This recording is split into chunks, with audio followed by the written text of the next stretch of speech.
అయినట్టు లోపం ఉందా, లేకపోతే శాంతి భద్రతలు కాపాడాల్సిన వాళ్ళు బ్రేక్ చేస్తున్నటువంటి పరిస్థితి ఉందా? అసలు ఏం జరుగుతుంది? ఇక్కడ ఒకటండి, మనం చూడాల్సింది చాలా స్పష్టంగా, జగన్మోహన్ రెడ్డి నేను పలానా చోటకి పర్యటనకు వెళ్తున్నాను అంటే అనుమతులతో నిబంధనలతో కూడినటువంటి అనుమతులు ఇస్తా ఉన్నారు. ఇంతకన్నా ఎక్కువ మంది వెళ్ళకూడదు, లేకపోతే ఆ ప్రాంతాల్లో రోడ్డు విస్తీర్ణం కూడా తక్కువగా ఉంటుంది కాబట్టి మీరు కొంత శాంతి భద్రతల సమస్య ఉత్పన్నమవుతుందని చెప్పేసి చెప్పే నిబంధనల సైతం కూడా పూర్తిగా ఉల్లంఘించడం వల్ల మీరు చెప్పినట్టుగా రెంటపాల లాంటి ప్రాంతాలలో మనుషులు కారు కింద పడి చనిపోవటం, లేకపోతే అనేక గాయాలు జరగటం, రప్ప నినాదానాలతో అమ్మవారికి బలిచ్చినట్టు బలిస్తామంటాం, అవును. లేకపోతే మేకపోతుల్ని బహిరంగంగా బలిచ్చి మా సంగతి ఏంటో తెలుసా అంటాం. నిన్నగాక మొన్న ఈ వారంలోనే వెస్ట్ గోదావరి పర్యటన జరిగింది జగన్మోహన్ రెడ్డి. ఆ పర్యటనలో మీడియా మిత్రులు చెప్తుంటే ఆశ్చర్యాన్ని కలిగిస్తా ఉంది. ఒక్కొక్కళ్ళకి మందు షాపుల్లో తాగడానికి స్లిప్పులు ఇస్తారట, రయ్యమని చెప్పేసని స్కూటర్ల మీద సౌండ్లు చేయడానికి పెట్రోల్కి ఒక స్లిప్ ఇస్తారట. వీళ్ళు డైరెక్ట్గా మందు కావాలంటే మందుల షాప్కి వెళ్ళిపోయి తాగేయటం, వచ్చేయటం, ఆ స్లిప్ తీసుకెళ్ళి పెట్రోల్ కొట్టడం, ఇష్టానుసారంగా బైకుల మీద విన్యాసాలు చేయటం లాంటివి చేస్తూ ఉన్నారు, మనం చూసాం కూడా. కాబట్టి విచ్ఛిన్నం ఎవరు చేస్తున్నారు?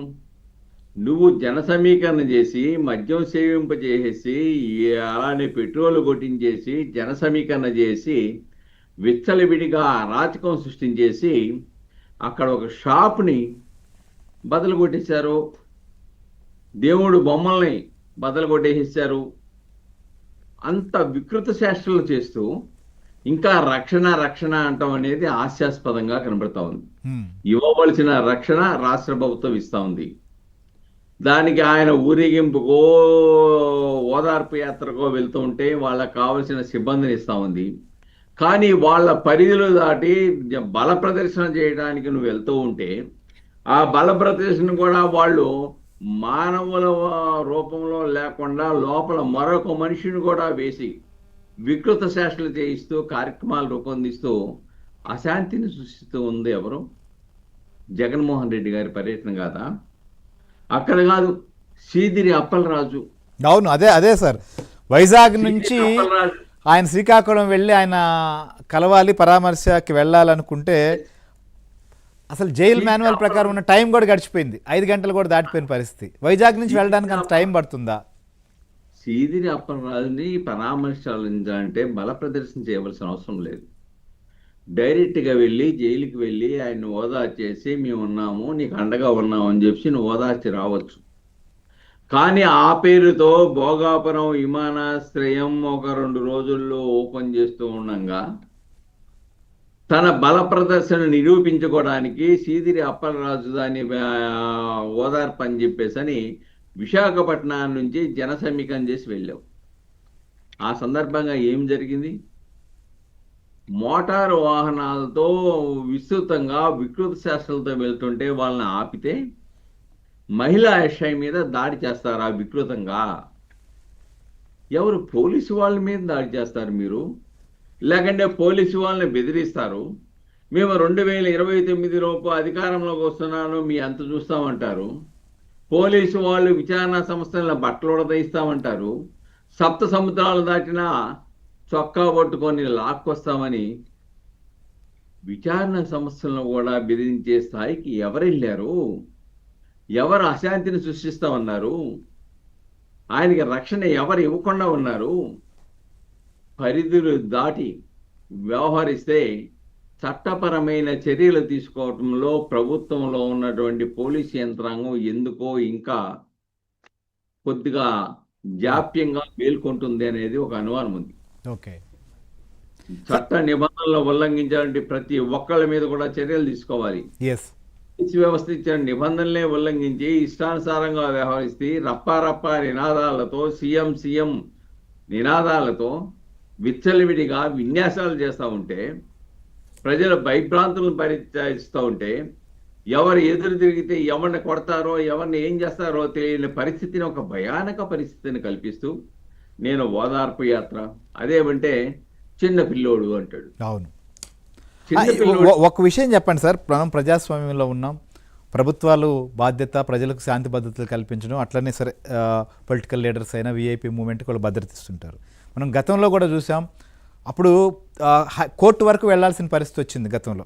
తెలుగుదేశం పార్టీ అధినేతగా ప్రతిపక్ష నాయకుడిగా చంద్రబాబు, ఇప్పుడు వీళ్ళు అమిత్ షా దగ్గరికి వెళ్ళారు. అసలు ఏంటి, అసలు ఎలా జరగాలి, ఏం జరుగుతుంది, ఇలాంటి సమస్యలకు కానీ ఇలాంటి ఇష్యూలకి ఫుల్ స్టాప్ పెట్టడం ఎలా? ఇక్కడ ఒకటండి, గత ప్రభుత్వంలో వైఎస్ఆర్సీపీ ప్రభుత్వంలో అమరావతి రైతులు చూసాం. మేము శాంతియుతంగా పాదయాత్ర చేసి మా యొక్క సమస్యని ప్రజలకు చెప్పుకుంటామని చెప్పేసి తిరుపతికి వెళ్ళాలన్నా, అలానే ఇటు శ్రీకాకుళం వెళ్ళాలన్నా మధ్యలో ఎన్ని ఆటంకాలు కలిగించారు. చివరికి రామచంద్రాపురంలో ఆ యొక్క యాత్రని భగ్నం చేసేసి కేసులు పెట్టారు. ఏ విధంగా ఇబ్బంది పెట్టారో చూసాం. ఆనాడు చంద్రబాబు నాయుడు గారా లేకుంటే ప్రతిపక్ష నాయకులు ఎవరన్నా ఉంటే వాళ్ళని విశాఖపట్నంలో విమానం దిగితేనే, విమానం దిగిన తర్వాత ఇక్కడ శాంతి భద్రత సమస్య వస్తుందని చెప్పేసి తిరిగి అదే విమానంలో వెనక్కి పంపలేదా? పవన్ కళ్యాణ్ విశాఖపట్నం వెళ్తే ఆయన్ని హోటల్లో నిర్బంధించలేదా? అవును, నిర్బంధించి శాంతి భద్రతలో సమస్య వస్తుందని చెప్పేసి నిర్బంధించింది మీరు కాదా? అవును. ఆ పరిస్థితి ఇప్పుడు ఉందా? చంద్రబాబు నాయుడు గారు అరెస్ట్ అప్పుడు పవన్ కళ్యాణ్ రోడ్డు మీద పడుకోవాల్సిన పరిస్థితి వచ్చింది, ఆంధ్రప్రదేశ్కి రానివ్వరా అంటూ. అవును. అలాంటప్పుడు అలాంటి వికృత చేష్టలు చేయట్లేదు ఈ ప్రభుత్వం. నువ్వు ఎక్కడికి వెళ్ళాలన్నా కానీ మీరు వెళ్ళండి, భద్రత కల్పిస్తాము, కానీ మీరు జన సమీకరణ చేయాలనే ఉద్దేశం ఉంటే అక్కడ ఇబ్బంది కలుగుద్ది. మీరు నిబంధనలో పడి ఒక 10 కార్లా వెళ్ళండి, వెళ్ళి మీరు శాంతియుతంగా వాళ్ళని ఓదార్చుకోండి అని చెప్పచ్చు. చిన్నపిల్లోడు అనే సమస్య ఇక్కడే కాదండి. వివేకానంద రెడ్డి మర్డర్ కేసులో ముద్దాయిగా ఉన్న అవినాష్ రెడ్డి మొన్న ఎన్నికల్లో ప్రచారం చేస్తూ పాపం పిల్లోడు అక్రమంగా కేసు కట్టాడు అంటాడు. పాపం దానికి సరైన సమాధానం ఇచ్చారు చంద్రబాబు నాయుడు గారు. పాపం చిన్ని పిల్లోడు కదా, పలకం ఇచ్చి ఎల్కేజీలో జాయిన్ చేసే ఎందుకు ఎన్నికల్లో ఆయనకి అని చెప్పేసండి.